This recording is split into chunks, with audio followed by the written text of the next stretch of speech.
너무 소름 끼치네요. 네, 여러분 안녕하세요. 네, 조이로입니다. 오늘 옆에 계신 분은 저희 회사의 에이미라는 선생님이세요. 이 선생님은 정신건강사회복지사 자격증을 취득하시고 저희 지금 입사한 지 얼마나 되셨죠? 이제 한 6개월 되었습니다. 6개월 정도 되셨군요. 그래서 한 반년 정도 근무 경력이 있는 이런 분입니다. 그래서 6개월 정도 된 이 신규 직원이라고 해야 될까요? 네, 맞나요? 그렇죠. 그럴까요? 그러면 신규 직원분에게 물어볼 수 있는, 신규 직원만 알 수 있는 그런 부분들도 확실히 있을 것 같아서 오늘 이렇게 자리를 좀 마련하게 됐습니다. 일단은 제가 물어보고 싶은 게 있는데, 선생님은 원래 사회복지 전공이 아니신데 이쪽으로 왔다고 들었어요. 그쵸. 어디 쪽 전공이셨죠? 저는 원래 경영을 좀 전공을 했었거든요. 전혀 음. 사회복지랑은 완전히 다른 분야에서 좀 더 관심이 생겨가지고 학점은행제에서 학점은행제로 사회복지사 그쵸. 자격증을 취득하셨고 이렇게 오셨는데, 그러면 사실은 학교 다닐 때 배우지 않고 사실 더 새롭게 공부를 한 거잖아요. 그럼 어려운 점도 있었을 것 같은데 혹시 그런 거에 어려운 점은 없으셨나요? 어려운 점은 좀 이론 같은 걸 공부할 때 이제 아무래도 뭐 이제 학점은행제 자체가 인터넷 강의처럼 이제 되다 보니까 궁금한 게 있어도 뭔가 이렇게 좀 질문을 하는 데 있어서도 한계가 되고, 그리고 좀 이해가 안 되는 부분에 대해서 좀 옆에서 이렇게 좀 물어볼 수 있는 사람도 없어가지고 그런 게 조금 어려웠던 것 같습니다. 그렇군요.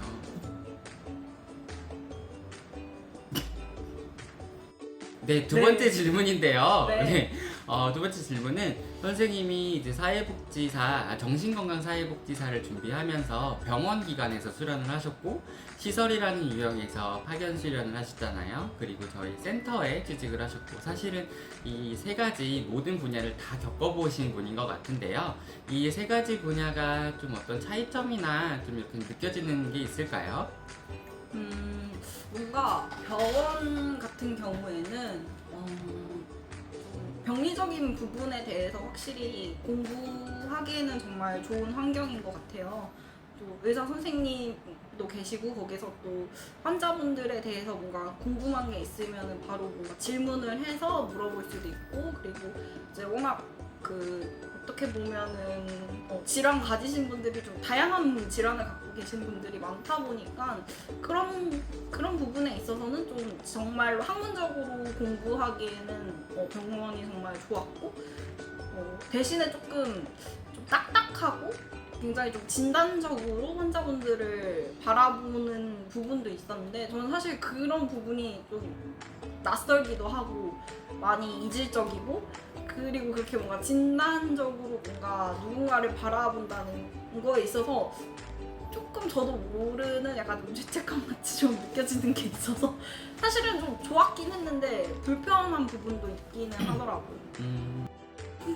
센터는 그러면 좀 어떠세요? 센터는 확실히 조금 사업 같은 거를 맡아서 진행을 해야 하고 뭔가 예산적인 부분이 있다 보니까 뭔가 할 수 있는 일들은 다양하긴 한데 그거에 대한 부담감이 좀 있는 것 같아요. 혹시 내가 예산을 잘못 사용하지 않을까, 뭔가 문제가 발생하지 않을까라는 좀 그냥 이거는 좀 개인적인 그쵸. 생각입니다. 여러분들 세금은 소중하니까요. 그럼 선생님 수련에 합격하시고 이렇게 오셨다고 하면 수련 기간에서 어떤 뭐 면접 질문 뭐 이런 게 있었을 것 같은데 좀 기억나시는 면접 질문이 있으실까요? 제가 병원에서 이제 저는 주로 병원을 많이 지원을 했었는데 공통적인 질문들은 보통 이제 지원 동기가 가장 기본적이고, 그리고 돌발 상황에 있어서 어떻게 대처할 것인지, 만약에 뭐 예를 들어 환자분이 이성적인 호감을 보였을 때 어떻게 대처할 것인지. 저도 있었어요. 그 때도 질문은 있었던 질문. 항상 매년 나오는 거고 많이 물어보시는 것 같아요. 저는 실제로 있었어요. 약간 면접 때가 아니라 실제로 그렇게 이성적으로 다가오시는 환자분이 있었는데 좀 19금이긴 해서 이야기가 아, 그 환자분이 이제 저의 만져도 되냐? 와 세다. 그래서 진짜 세다. 제가 그때 되게 당황을 했거든요. 사실 매뉴얼상으로 알고 있어요. 안 된다고 명확하게 이야기를 해주고 해야 되잖아요. 근데 너무 당황한 나머지 이제 안 됩니다 라고 이야기를 했는데 그분이 추가적으로 왜요? 라고 물어보는 거예요. 근데 저는 어떡해. 명확하게 이야기를 해야 된다라는 것까지만 이제 사실은 인지를 하고 있어서 이제 이야기를 드렸는데 왜요? 라는 질문에 너무 당황해서 "헉! 여긴 사람들이 너무 많잖아요.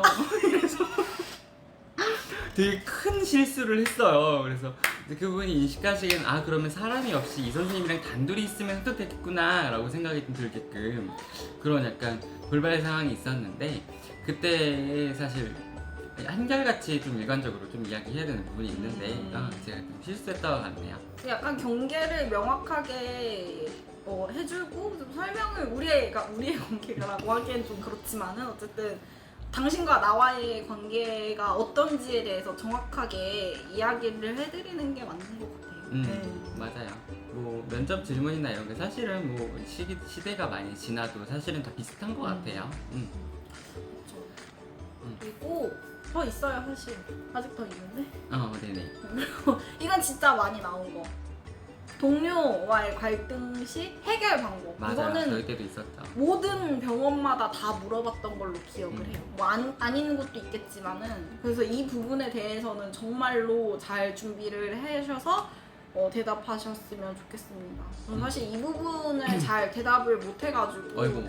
떨어진 적도 사실은 많아가지고 약간 좀 너무 이제 추상적으로 이제 이야기를 하다 보니까 조금 더 정확하게 이야기를 해야 되고 뭐 정말 필요할 때는 뭔가 좀 예시를 조금 더 덧붙여서 설명을 하는 것도 도움이 되지 않을까 싶네요.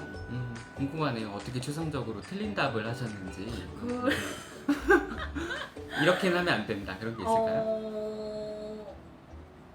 이렇게 하면 안 되나? 진짜 두루뭉실하게 이야기로서 해결한다. 네, 그러면 마지막 질문 드리고 싶은데요. 이제 여기 입사하신 지 6개월 정도 됐다고 하셨는데 그러면은 여기서 이제 6개월 정도 지내보니까 좀 어떠신지 이게 좀 궁금하거든요.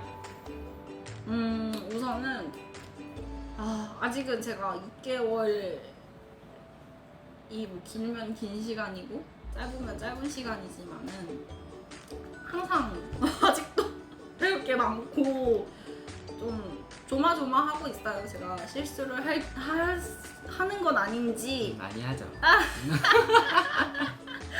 너무 이제 너무 이제 아무래도 좀 부족한 부분들이 계속 보이니까 이거를 어떻게 보완하면 좋을지에 대한 고민들을 계속 하고 있고 그렇게 고민했던 것들을 바탕으로 이제 잘 이제 부족한 부분들을 메꿀 수 있게 노력을 하고 있습니다.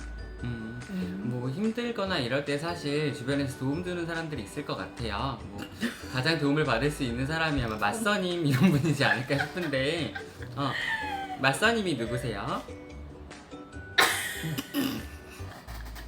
도움이 좀 많이 되나요? 왔어.